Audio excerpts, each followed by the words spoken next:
It's both an honor and a privilege to introduce our esteemed speaker for this year's annual public meeting, a person whom we all know well and whose career and values are deeply aligned with the mission of Balance for Blind Adults. On the occasion of her retirement and after 10 years of dedicated leadership as CEO at Balance, we recognize and honor a truly remarkable leader who has been steadfast as an advocate, an educator, and a leader in the field of disability inclusion for over 4 decades. Dr. Deborah Gold began her journey in 1981 during the International Year of Disabled Persons, working on a pioneering summer inclusion project supporting multi-disabled children here in Toronto. That early commitment set the course for a career marked by passion, innovation, and unwavering dedication. With a PhD in social policy and disability, Deborah has contributed extensively as an academic, a consultant, and a change maker.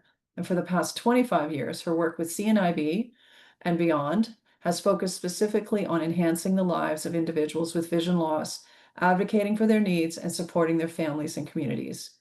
And today, as she prepares to enter the next chapter of her life, we have the privilege of hearing from her once more as today's keynote speaker. Over to you, Deborah. Deborah, you're on mute. Classic Zoom moment. Thank you, Robin, for that lovely, and we were planning to challenge everyone to read my lips. For that lovely introduction. I'll touch back on a few of the things that you talked about. Good afternoon, everyone. As our world faces all kinds of threats on multiple levels, it can feel almost inconsequential to comment on my own small and very personal perspective in my own very small sphere of influence. But I've always believed that we can change the whole world with exactly this kind of work. So speaking about it seems fitting and perhaps in some way hopeful and helpful. When I applied for the position of executive director at the time at Balance almost a decade ago, I was immediately attracted to an organization that believed its clients truly were at the center of its work, that community engagement could be facilitated, and that people with visual disabilities could receive support to be full and active participants in their own futures and in all that their communities had to offer. I saw a small organization with a solid foundation and philosophy around equity and inclusion of people with disabilities. It was a great match for my own philosophy and my professional passion from the beginning of my career. Balance and me, I could see we would be a good fit. Excuse me. Looking back over my professional journey, I see two major themes consistently re-emerging throughout my working life, and perhaps you'll identify with them yourselves. One, inclusion of people with disabilities in the regular life of communities is perhaps what one might call a content theme, the thing that makes the most sense, that has the power to change lives, and in the end means everything to healthy communities as well as to the individuals themselves. The other is instrumental to my success, the success of organizations like Balance, and to all staff and board teams everywhere. And this theme too means a great deal to me. Leadership and leadership development, for me, yes, but also for those who have reported to me over the years, because a good leader makes all the difference to any team. Let's start with the first theme, the social inclusion of people with disabilities in everyday activities of the community, work, school, leisure, life. Because of this theme, I'm what you'd call an ally. I don't have a disability, at least not a permanent one, but I consider myself somebody who has stood by and with people who have them since I was about 16 years old.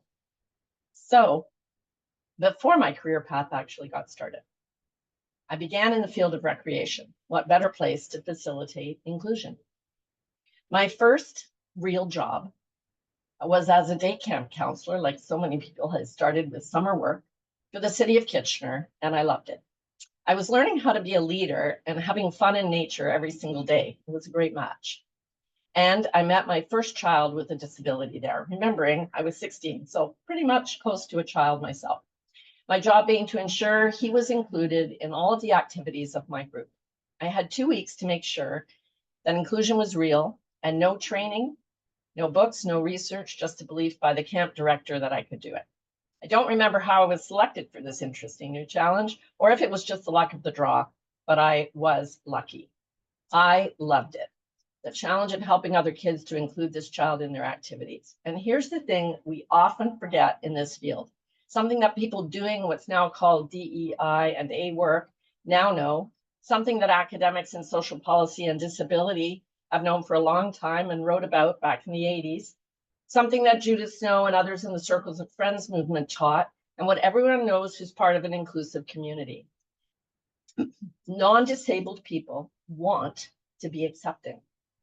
Our job as allies, advocates, and facilitators is simply to set up inclusive opportunities and get out of the way. I marked the beginning of my actual career in this field, as Robin mentioned, with the year 1981, the International Year of Disabled Persons. How fitting. Canada celebrated this occasion with the publication of the Obstacles Report. Yes, it was a time when we were very focused on barriers. I think I still have a copy in a box somewhere. Computers existed, but there was no internet yet. And we were 13 years away from seeing the first smartphone. So that's right. A report about the barriers facing people with disabilities in Canada was published in hard copy only, and yes, with lots of photographs, completely inaccessible to people with print and visual disabilities. The irony doesn't escape us now, but like so many other achievements of their time, we only know in retrospect how far we had to go. The summer of 1981, I worked for 4 months on a federally funded program to include children with multiple disabilities in their local recreation opportunities here in Toronto, also mentioned by Robin. Graduating with an undergrad degree in drama, and not at all sure what I would do with that, even though I loved it, and with this incredibly impactful summer experience in downtown Toronto, I was inspired to apply for the master's program in recreation and leisure studies at the University of Waterloo, with a focus on disability and inclusion. I had the great good fortune to work with phenomenal professors, Peggy Hutchison and John Ward there, to whom I'm so grateful for opening my eyes further regarding social justice and people with disabilities. Peggy's passion was friendships between people with disabilities and those without. In 1982, I was hired back at Kitchener's Parks and Recreation Department as their Leisure Buddy program coordinator, a brand new program where I was responsible for matching young people without disabilities with children with a disability so they could fully participate in all of Kitchener's summer programs. I've since coordinated volunteers full-time for the Recreation Department at Holland Bloorview, taught inclusive recreation principles at the University of Manitoba, and completed a doctorate, as some of you know, in social policy and disability at Syracuse University. My thesis focused on constructed friendship groups for children with a developmental disability. I've thought a lot about the feeling I get when communities of any size or type, and no matter how you define them, accept, adapt for, and accommodate a person with a disability. When differences of the body, mind, and spirit are not the most important thing about the person. When children, youth, and adults can find common ground, no matter their differences. When doors are opened, access is made equal and equitable, and people can connect and learn from each other because everyone is included. The script says that I don't know how to name this feeling, but clearly I get moved. It's a great feeling. After concluding my doctoral studies and some years of post-secondary teaching, I took a job at CNIB in the year 2000. Except for the 1981 summer position where one of the children was blind, I'd never worked with or even met anyone who was blind before.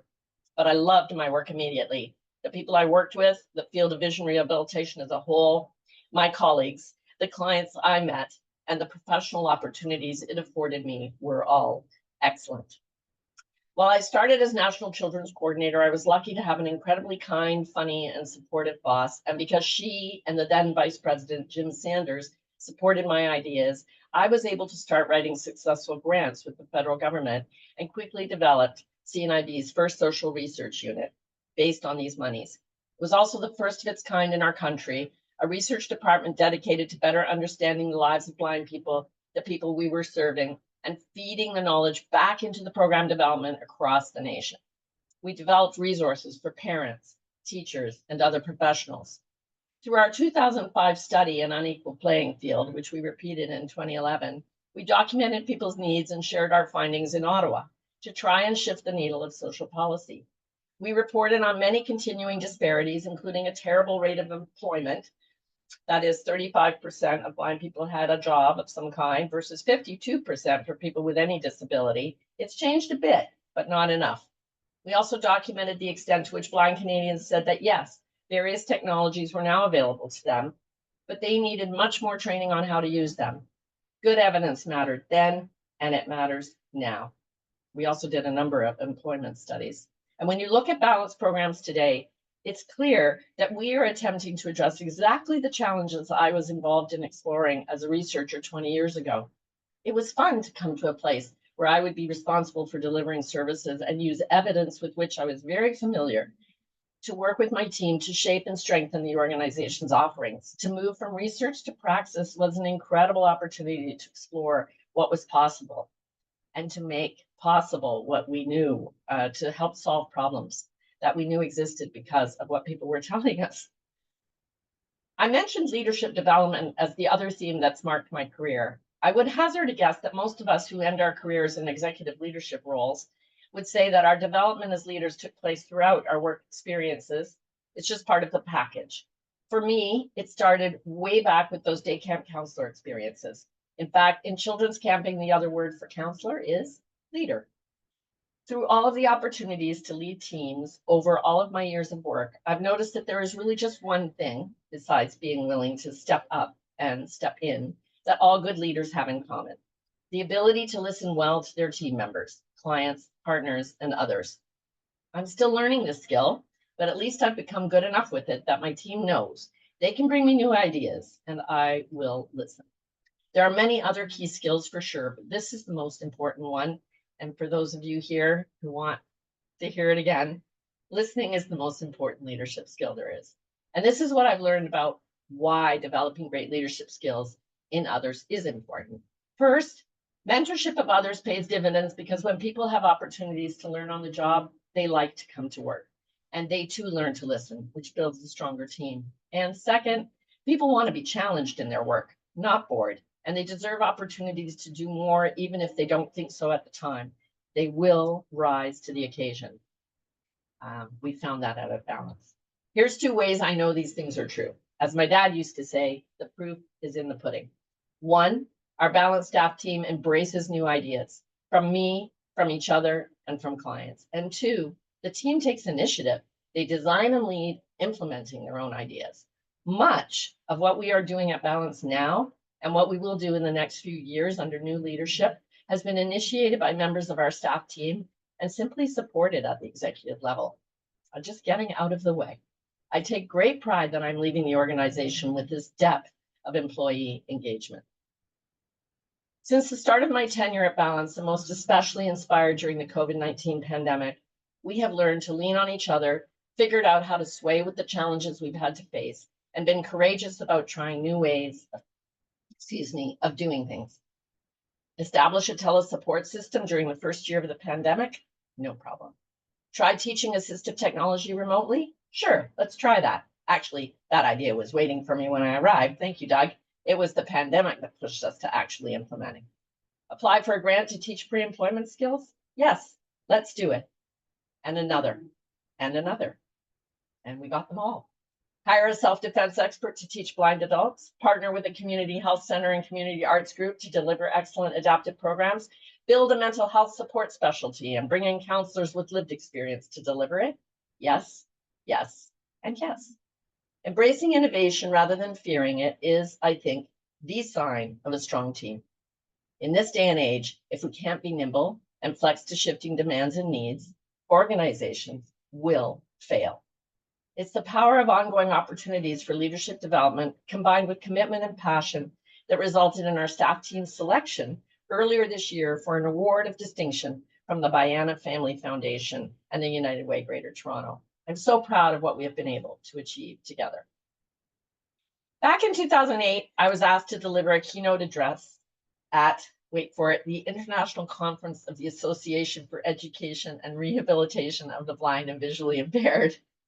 It's a mouthful. It's the professional organization for vision rehabilitation in North America. They asked me because I was the first, and as it turned out, the only editor for a short-lived new journal called Insight. This was the one and only opportunity of my career to speak to a crowd that size, a giant hotel ballroom filled in Chicago, filled with close to hundreds, close to 1,000 people, hundreds of people. My first slide was an image of me bundled up in a bright blue and pink jacket with a knit cap on my head, sailing through the air at the end of a giant bungee cord, not far from Queenstown, New Zealand. I told the story of how I was incredibly nervous, but determined, and how I comically practiced the night before, jumping off the bed in our hotel room. I talked about how bungee jumping is a literal leap of faith, and how starting a new endeavor of any kind was just exactly like this, a giant leap of faith. The people who established this organization, Balance for Blind Adults, took a similar leap, and I know we are all grateful to Sue Gamage and her colleagues for seeing a gap and working hard to fill it by establishing the organization over 40 years ago. I want to thank my first board of directors, those who hired me, for taking exactly that kind of leap of faith when you did so. All new hires at any level are indeed such leaps. At the executive level, there is some additional risk. To all my board chairs and directors over the years, thank you for your consistent support and encouragement, and most especially for your dedicated passion for and commitment to balance. I am indebted to you for your excellent and challenging questions, your attention to good governance, and to detail so that we can do and be better. Thank you for believing in me. To my staff team, past and present, thank you for your incredible creativity and productivity. Thank you for trusting me to lead you. And thanks also for giving your all to our clients, and for always going above and beyond for them and for our organization. Thank you for taking a leap of faith each and every time I asked you to, and for always stepping up, for your incredible patience as we went through some growing pains. It's been one of the true pleasures of my career to work with you all. To our community, thank you for your love and support for Balance. It means the world to us that you trust us with your skills learning, counseling, and rehabilitation needs, and the fun that we provide through our groups. I hope that you will continue to join us for more exciting developments in the future, and I wish each and every one of you the very best in your journeys, wherever they may take you. And to our donors, you make so much more possible. It's difficult to describe how amazing the feeling of somebody in my position is, that I can say yes to requests for funds to pay for new devices for teaching, or yes to an important staff training or professional development opportunity, or yes to something I haven't even thought of yet. Your donations make the ability to say yes so much easier than it used to be. Thank you. To our new CEO, who is here tonight, I'm proud to pass the torch to you. I can think of no more worthy successor. Balance will be in balance will be in capable hands. Personally, I want to thank all my incredibly supportive family throughout my entire working life. My parents, who raised me to believe in social justice and equality, and who were so proud of my studies and my work. My siblings, who have always encouraged and supported me. My wonderful children, who've grown up to be incredible young adults, leading the way in their own careers and living their lives on their own terms, and definitely teaching me new ways of thinking about leadership, inclusion, diversity, and so much more. My amazing husband, there with me throughout this journey and ever in my corner. I will always appreciate the opportunities I've been privileged to have throughout my career, and especially the unique one I was given to lead this amazing organization. For the trust that was placed in me to be courageous so that we could get to where we are today, to take some risks and reap the benefits, to have faith we would achieve what we needed to achieve in order to be as strong as we are today. As I start my next journey, I feel incredibly proud and deeply grateful. Thank you.